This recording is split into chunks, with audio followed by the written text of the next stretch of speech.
Hey everybody, Peter Zeihan coming to you from Colorado. The big news over the weekend is that a Hong Kong court has ruled that China's largest property development group, Evergrande, is bankrupt and needs to be broken up.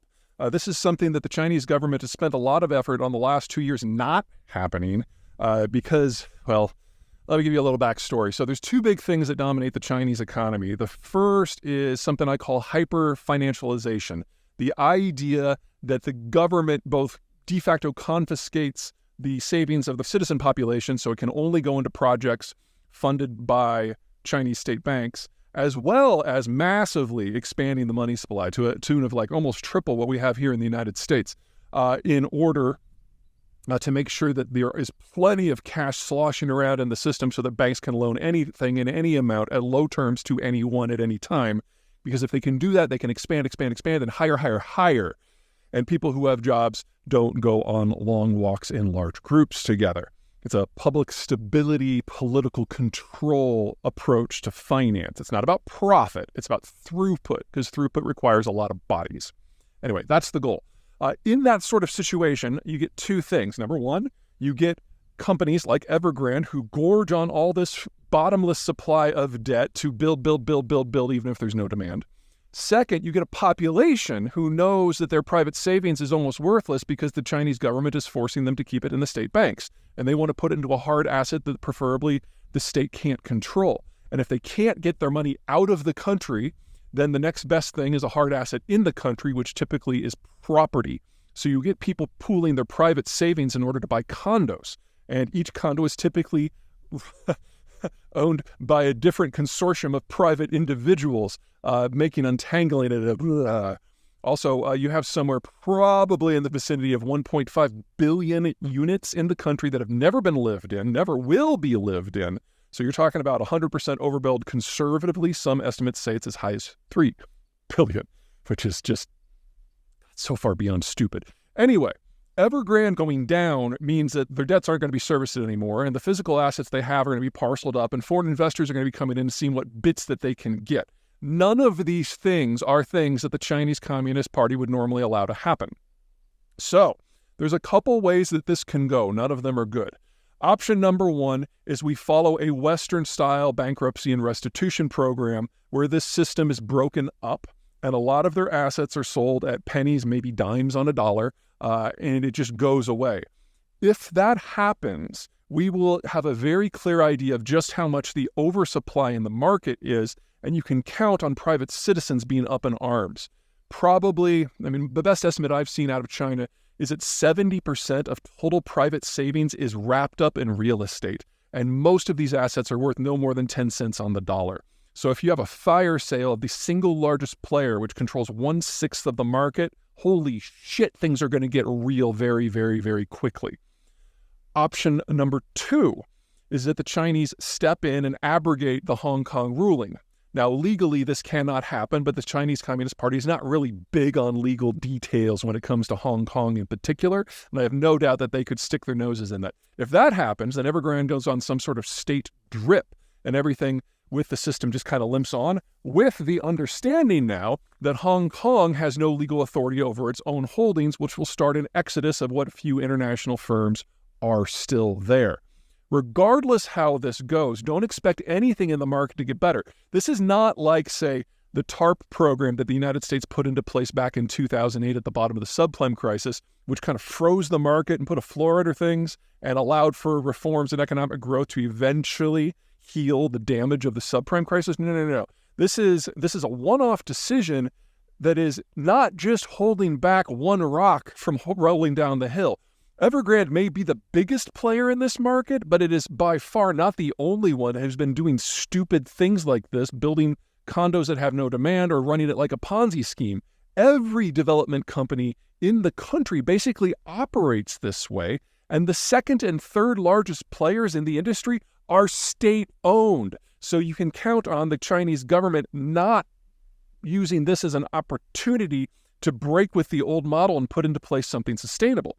And even if all of a sudden this place were run by a bunch of Austrian economists, it's too late. Housing demand, legitimate housing demand for houses that people actually live in, is dominated by people aged 20 to 45. people who are starting out. Well, 45 years ago, the Chinese government instituted the one-child policy. You combine that with the most rapid urbanization program in human history, and there are no longer enough people under age 45 to do anything that is consumption-led, including home buying. So there is no path out of this that follows any pattern that we have established in a market environment, which leads us to political and social outcomes where the market economics are just atrocious and getting worse by the day, with a government that is becoming ever more nervous about the state of the economy and the loyalty of its population. I don't want to say anything overly dramatic as like this is where it all starts to fall apart, because we've had a lot of things like that go down in the last 18 months. But this cuts to the core of what enables the average citizen to actually support the government. And there's no way we move forward from this without a lot of side damage.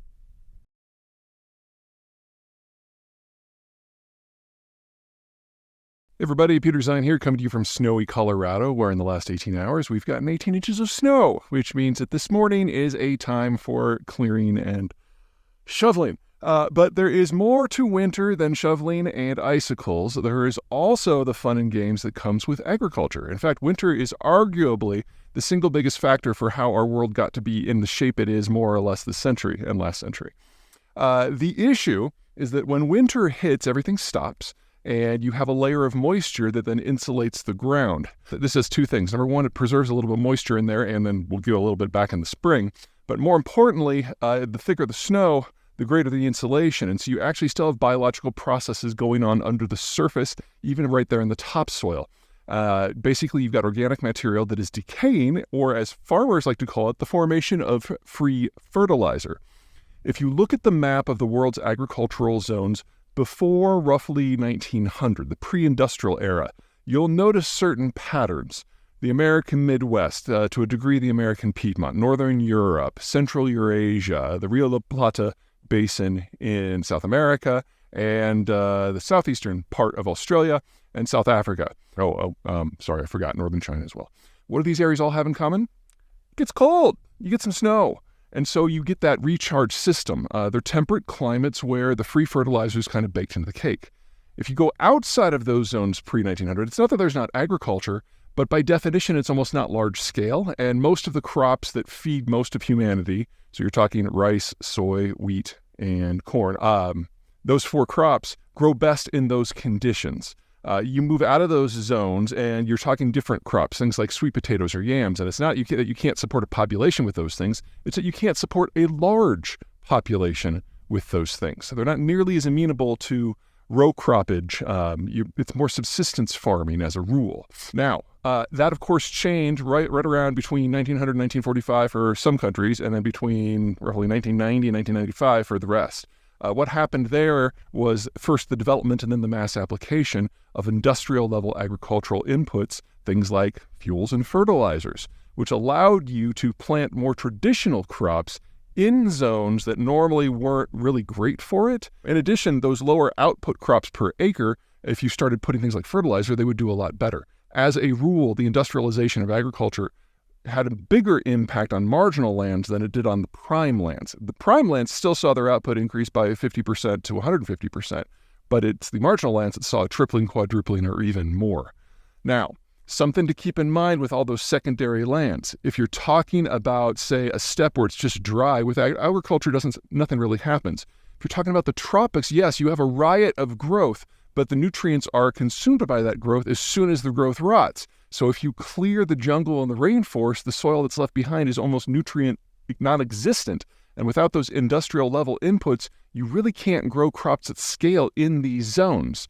Now, because of industrialization of agriculture, we haven't simply seen the part of the world that humans cultivate expand by a factor of 3. We've seen the population expand by a factor of 3 as well. My concern is that we're entering an era where the supply chains that allow those industrial inputs to function, to exist, are going to break down. And for countries like China or Brazil, who import the vast majority of those inputs, that means the ability to sustain post-1900 levels of population are going to be hugely hit. In the case of Brazil, they still have portions of the country that are still temperate. It's not like they're going to starve, but they're no longer going to be a massive agricultural exporter to places like Brazil. So, for those of you who live in a place where you don't have snow, yes, you get more time on the beach and you don't have to shovel. But it also means the security of your food supply is decided by people in different climate zones with supply chains that are a continent away that you have no ability to protect or even influence. And in the world we're going into, that's going to get a little rough.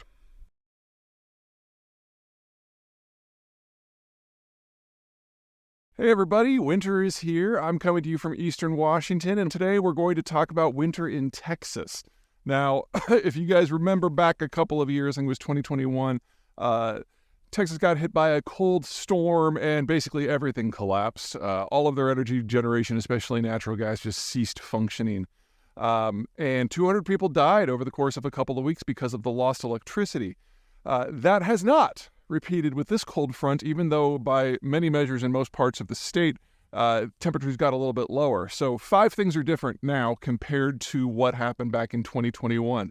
First of all, while it did get as cold or even a little colder, the cold snap wasn't quite as long. It didn't last like the 2.5 weeks like it did last time. So the system wasn't put under as much long-term stress.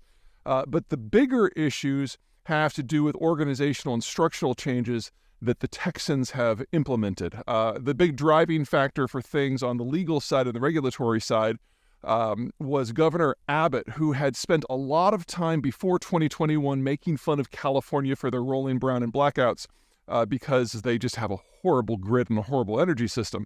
And then, of course, in Texas, you had 200 people die, so he was personally motivated to make some changes. And he pushed them through the legislature, which forced the regulatory structures in Texas to adjust. And the biggest part of those changes affected the natural gas industry.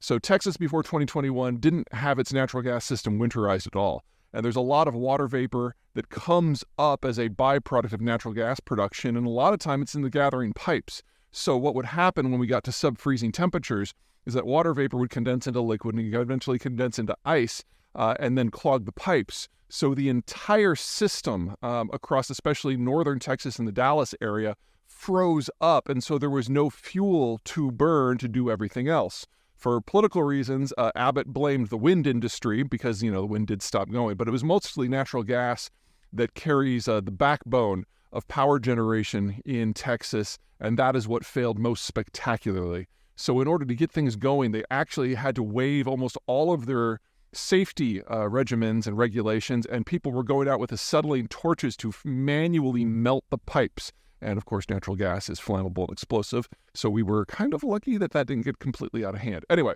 this time around, the changes in regulations forced producers across Texas to actually implement some of the best winterizing technologies that we had back in the 1960s. And the Texas grid now is on par with where Arkansas, Oklahoma, and New Mexico were about 1975. So, this is some really basic stuff when it comes to things like insulation. Anyway, it was more than enough to make a difference. Okay, so that was the first big structural change.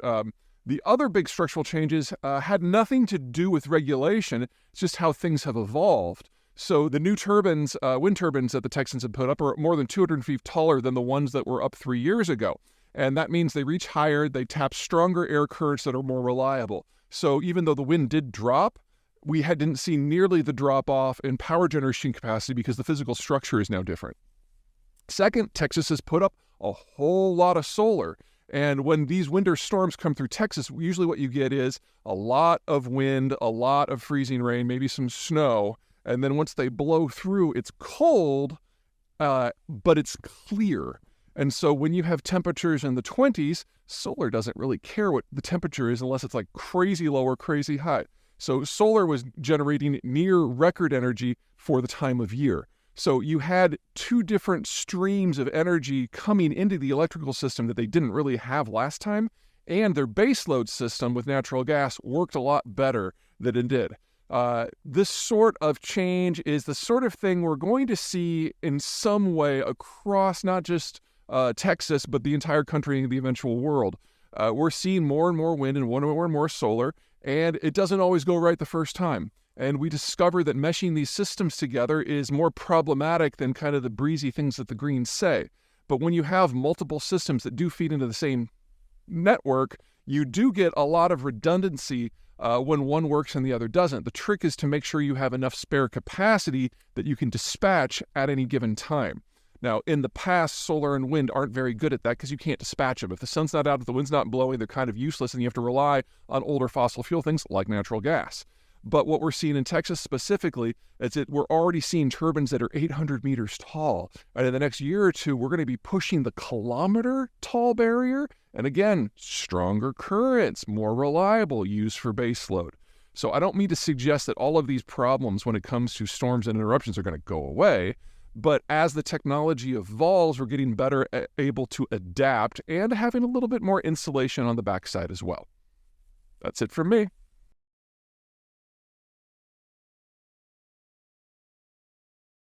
Everyone, Peter Zeihan here, coming to you from Doubtful Sound, and in this next in our series of regional geopolitics in a post-American world, I want to talk about Northern Europe, specifically the Scandinavian region.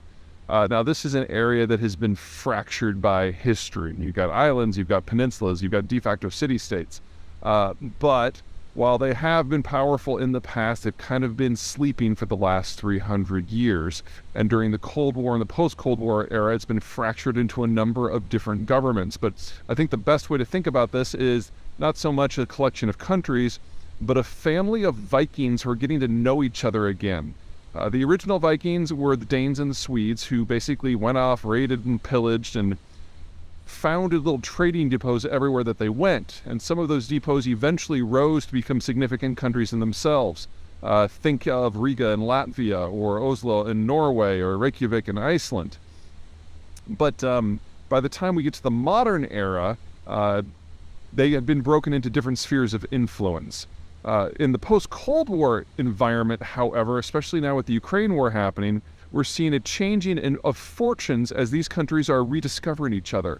And we're already in an environment where a lot of them are consider themselves so familial that they already have a lot of joint embassies around the world. But if there's one thing they're all concerned about, it's Russia. Denmark is the last country approaching the Baltic Sea, so that if the Russians ever make a bid to get into the open ocean, they go by them. The Norwegians control the northern coastline, so they know the North Point is something they're responsible for. Estonia, Latvia, and Lithuania used to be Russian colonies under the Soviet period, and Sweden is a mid-sized power that was ultimately smashed by Russian power 3 centuries ago, and only recently has kind of emerged, whereas Finland was both a Swedish territory and a Russian territory based on which time frame you're looking at, and only really became independent in a traditional sense in the last decade or so as it's broken away from its Finlandization programs, which were basically a way that the Soviets used to crush Finns' strategic autonomy.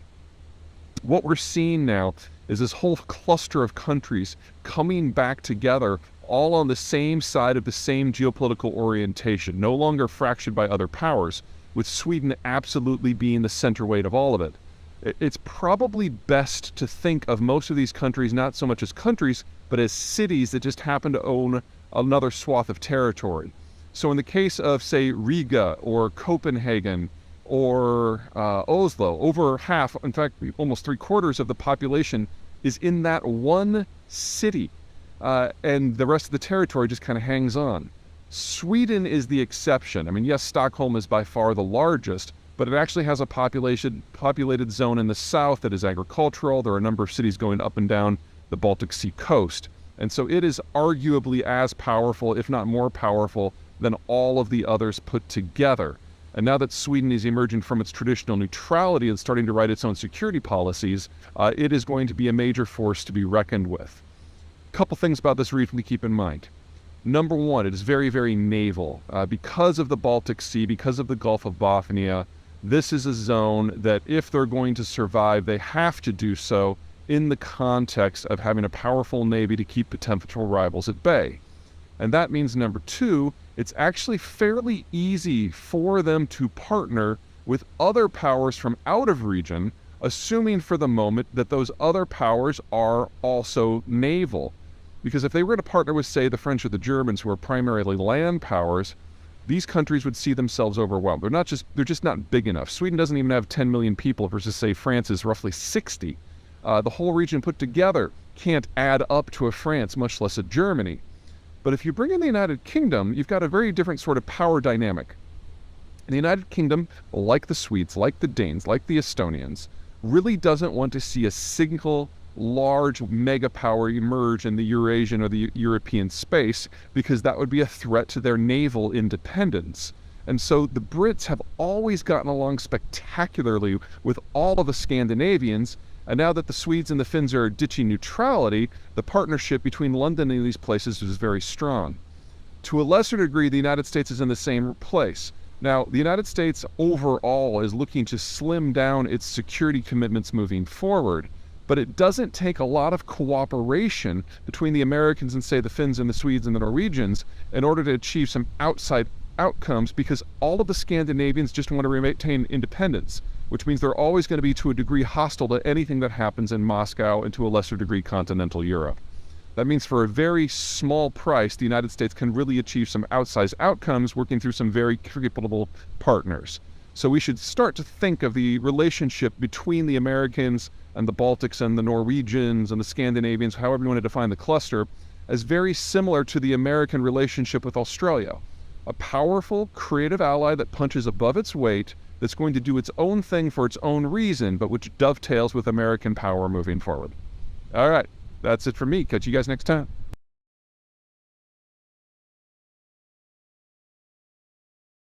Good morning from a frigid Colorado. It's a balmy 0 degrees this morning, and today I'm going to tell you a tale of 3 companies and the state of the semiconductor industry from a technological and production point of view.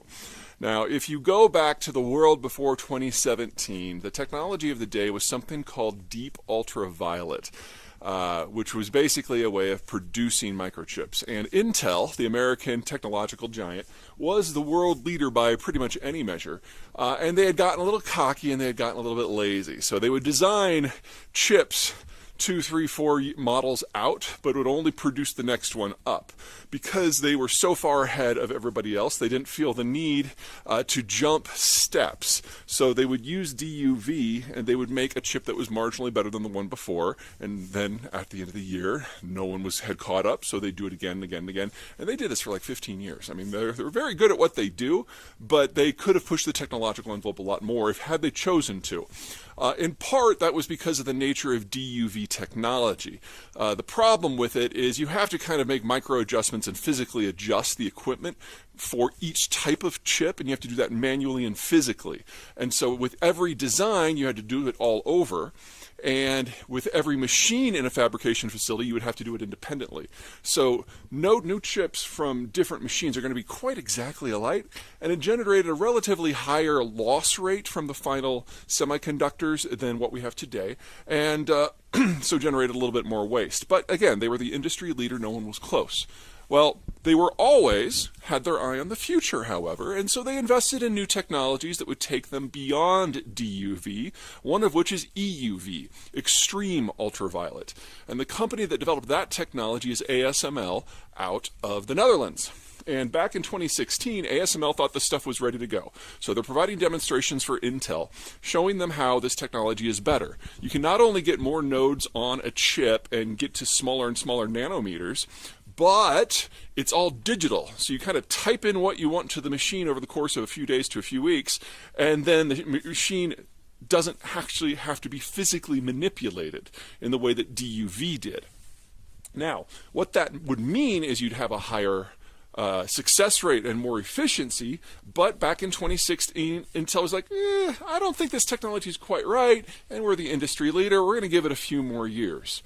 Well, ASML, not very happy with that, marketed the technology to everybody else, and a company decided to take the plunge. That company is TSMC out of Taiwan. And when we get to 2017, TSMC suddenly hits the ball out of the park and proves that EUV is ready for mass application, and over the next couple of years very rapidly overtakes Intel because they have a shorter turnaround time for their chips, and they can make chips with smaller nanometer sections. It isn't until 2022 or 2023 that Intel finally makes its first extreme ultraviolet chip. So TSMC in Taiwan has been the industry leader now for several years. Now, we've had a kind of a reverse in the roles now. ASML, the Dutch, have another new technology called high numerical aperture, whose physics I'm not even going to pretend to understand, and they have marketed again. And this time, Intel is the one that's behind, and they're kind of desperate and kind of hungry, and TSMC is the one that's resting on their laurels. So the first delivery of those new machines, the high-NA chips, went to Intel in the second week of January of this year. And Intel expects two things. Number one, they plan to overtake TSMC using the EUV technology in 2024, hoping to get down to 2 nanometers. Right now, the industry lead is at about 3 nanometers, and that's a TSMC product. And then next year, they hope to leapfrog even further, provided that these new high-NA machines work, which we'll find out pretty soon. Anyway, that's where we are right now. In terms of the overall geopolitics, it's pretty straightforward. Right now, 90% of all high-end chips are made by one company, TSMC, in one city in Taiwan. It's a high concentration. But if Intel, working with ASML, can pull this off, all of a sudden we will have facilities in the United States that are working on the higher-end stuff, with some of the first facilities that are going to be going online outside of Phoenix and Columbus, Ohio. So stay tuned, because the geography of these chips is about to evolve pretty significantly, if high-NA works. And if not, we're still stuck with Taiwan. It could be worse.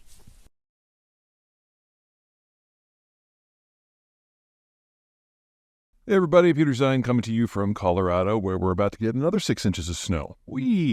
A lot of you have written in about the Biden administration's decision to put an operational pause pending further review on liquefied natural gas exports. There are a lot of people talking a lot of things on all sides. On the energy industry side, they're saying that this is a breach of proper protocol, and it's going to really inhibit future investments across the sector.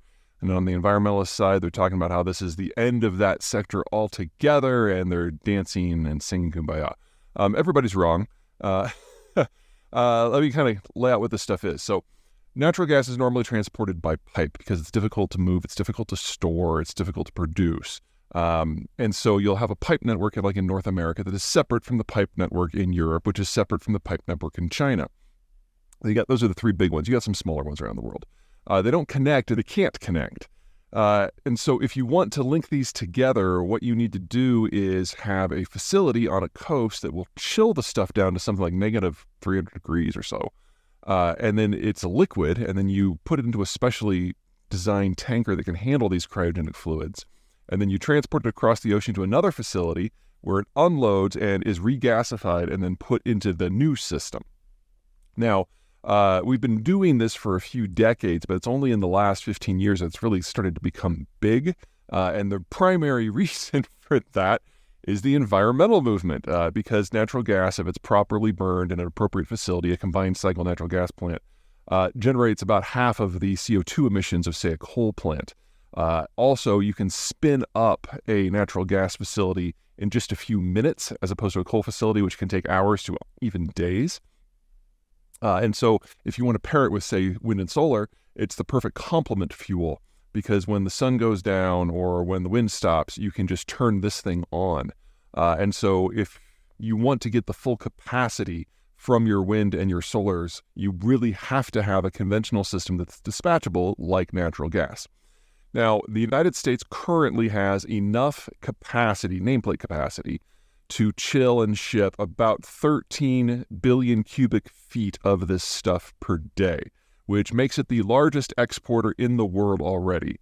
And under construction are facilities that would allow another 12 BCF per day, which, if you remove the United States' existing capacity from that, that's again the world's largest. And then there's already been stuff permitted for another 16 billion cubic feet per day. So, you add those three together and, where we are right now, that's enough to supply all of Japan. If we bring all of these online, that's almost enough to supply all of Europe. And the Biden freeze doesn't touch any of that. It is a pause of the review process for new facilities. Now, if the United States were to bring these all online, so 13 today, 12 in the few years, and down the road, maybe another 16. You're talking, 40 Yeah, it's more than 40 BCF. And that would be roughly 1/4 to 1/3 of total U.S. consumption of natural gas. If we did get the number that high, we'd have a lot more price linkage between the U.S. market and everywhere else. Remember, natural gas is pretty much sequestered, and LNG has traditionally just kind of played at the margins. But if we had this kind of volume, then Americans would start to be exposed to global natural gas prices. If that were to happen, instead of this $2 to $5 range that we've kind of become used to and is probably going to be our norm for the next few decades, we'd probably see prices regularly going above 15 or 20 as we have international price shocks because of things like, I don't know, the Ukraine war, or I don't know, something blowing up in the Middle East. When you only have about 10% exposure, or in our cases a little bit, 10%? Yeah, we got about 10% exposure. The price swings are very muted. And so back in 2021, when the Ukraine war was hot and heavy and we thought we were going to lose all the Russian gas at the same time, the Europeans were dealing with natural gas prices that were well over 70 for a few months, and it was pretty ugly for their industrial stuff. Anyway, let's talk about what people are talking about with this. On the industry side, the idea that we're going to build out past 40 is kind of a stretch anyway, so the oil companies are just whinging because someone's telling them that they can't do anything right now. Second, the Biden administration has not oversold this. They're saying it's a temporary pause of the review process to consider climate change. Well, if you want to consider climate change, natural gas is the perfect fuel to ship out in bulk because it's the only thing that really pairs with solar or wind. You're not going to do this with coal. That would be silly. And batteries sound great until you realize the industrial process that's required to build them at scale is never going to make them more than a niche use in specific areas. I'm not saying there's no use for them there, but natural gas is so much easier. It's so much cheaper. And by most measures, it's actually a lot cleaner too. So you're only going to put batteries in places like Phoenix maybe, where the solar intensity can be really, really high, and they just need to save some, for nights. And then on the environmental side, the celebrations, number one, this is not forever. It's a temporary pause of the review process, which the Biden administration can reverse with a stroke of a pen, or any additional leader could for reasons environmental, economic, or strategic. Remember that a lot of the stuff that's getting shipped out right now is going to Europe in order to allow the Europeans an option other than sucking down Russian gas. So, this is kind of important from that front too. So everyone's kind of making a really big deal out of it, but I think the thing that is most hilarious is that the Biden administration has found a way, again, to satisfy the environmental activists without actually changing the system. This is very similar to what he did when he came into the presidency and he put a moratorium on fracking on federal lands, and everyone was all wailing and gnashing their teeth on one side and screaming bloody delight on the other side. Well, people forget that 99% of all shale operations are on private land, and that is regulated by the states. So it was less than 1% of wells that were affected at all. But it made the environmentalists happy, and it pissed off the energy industry, but it didn't really change anything at all. And Biden is never going to be the preferred candidate of the energy industry, and he was able to placate some of his more hardcore supporters. He's now done that again. So it's a fairly savvy political move that actually moves the needle not at all, which, is one of the smarter things you can say about politics these days.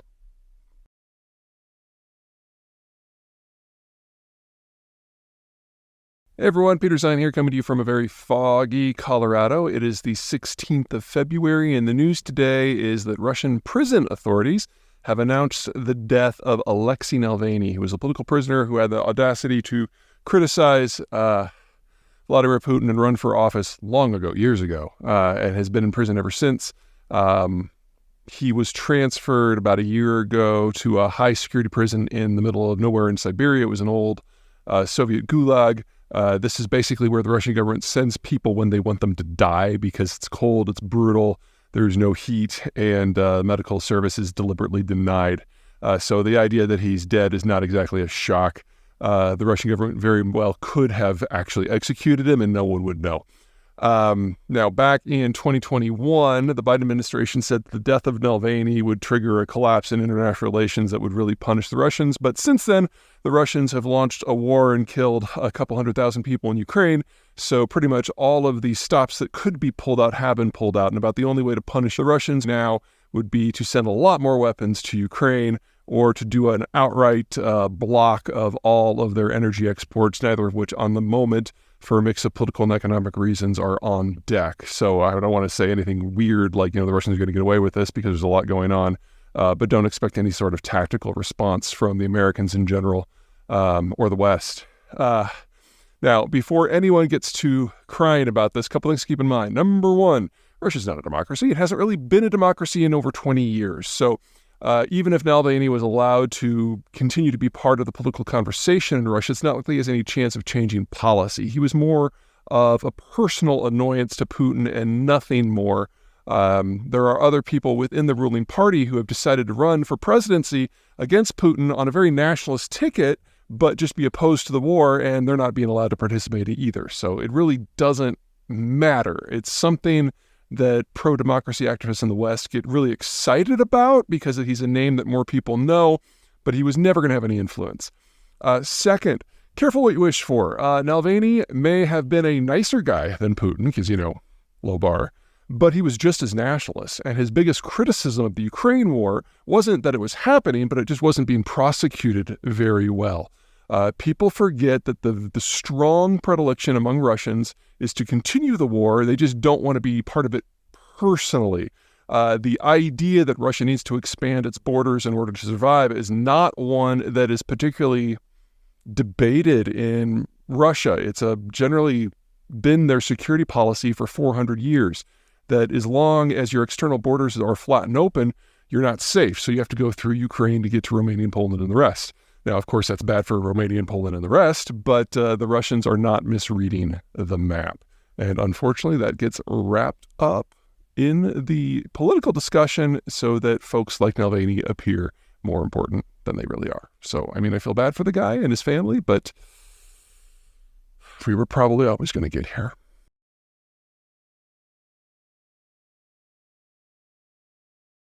Hey everybody, Peter Zeihan here, coming to you from Huron Peak in central Colorado, and today we're going to talk about Romania. Romania is one of those middle powers that kind of has been dealt a bad hand. It's got a good chunk of land in the lower Danube, and it's bracketed by the Carpathian Mountains, but it's not quite big enough to kind of stand up to the neighbors. So it's got these three access points, really.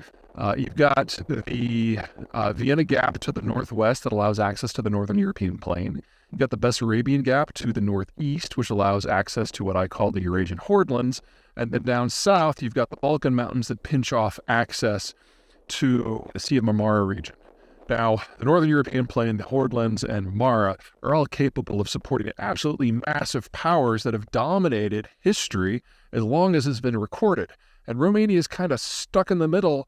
It has access to all three of them, but could never generate the sort of military force that is necessary to punch out beyond those gaps and do anything meaningful. In fact, because it's proximate to all of these gaps, it is usually one of the first countries that gets conquered or amalgamated when one of those three mega regions decides that it wants to expand beyond their natural borders. And in that sort of environment, Romania faces a double bind. Number one, whether it's coming from the Northern European plain or Marmara or the Eurasian Hordelands, it's got to decide whether it's going to fight or whether it's going to accede. And if it chooses to accede, then it is not in charge of its own destiny anymore, and it usually ends up being a cog in somebody else's empire. The second problem is that Romania, while being the most populous of the countries in this squeeze zone in between, is certainly not the only one, and there are others that might be a little bit more defensible and have a little bit richer geography. And Romania is in constant competition with all of them. So even if it can make its peace with its larger neighbors, it then has to make peace with its smaller neighbors. Some, like Bulgaria, it usually gets along with pretty well. Others, like Serbia, are touchy, but probably the biggest problem of all of them is Hungary. Two problems here. Number one, Hungary has a little bit more defensive of a geography than Romania, so it has a little bit longer history in terms of being an independent power. Especially since it is up against that Northern European plain gap. Bessarabia is a 50-mile gap, and it's really hard for a country the size of Romania to plug that. But the Vienna Gap is only a couple miles wide, and most of that is the Danube River, making it fairly easy for even a small country like Hungary to hold the line. That means that Hungary and Romania are the two countries that tend to find themselves fighting more often than even the major powers that are in the lands beyond. And if you want to go just back to the Cold War, there were these delightful stories that came out at the end about how, yes, we were in a Cold War of the West versus the Soviet Empire, but within the Soviet Empire, the Hungarian and the Romanian intelligence services were duking it out behind the scenes while they were technically on the same side. Now, looking forward, the Romanians have some decisions to make. They know that the European system is of limited duration. They know that it's in demographic decline, and they know that there's going to be a fight for the region once again, just like there has in every age of their history that has been recorded to this point. Until very recently, they were convinced that when the Russians came again, they'd have to cut a deal, that they wouldn't have a choice. But the Russians are doing so poorly in Ukraine, the Romanians are starting to entertain the possibility that there might not even be a major power on the other side of the Bessarabian Gap again. And that means that the other regional power that they would probably have to cut a deal with, Turkey, becomes a lot more digestible. Turkey's an up-and-coming power. The relations with the Romanians going back centuries have been pretty good. They've been excellent since the Cold War. Maybe a little cool, but certainly professional. And if the Romanians are entering a world where the Russians are no longer a strategic factor, but Turkey is, then that's a partnership. That's not vassaldom. And that could potentially spell the greatest chapter in Romanian history to date. There are plenty of caveats in that statement.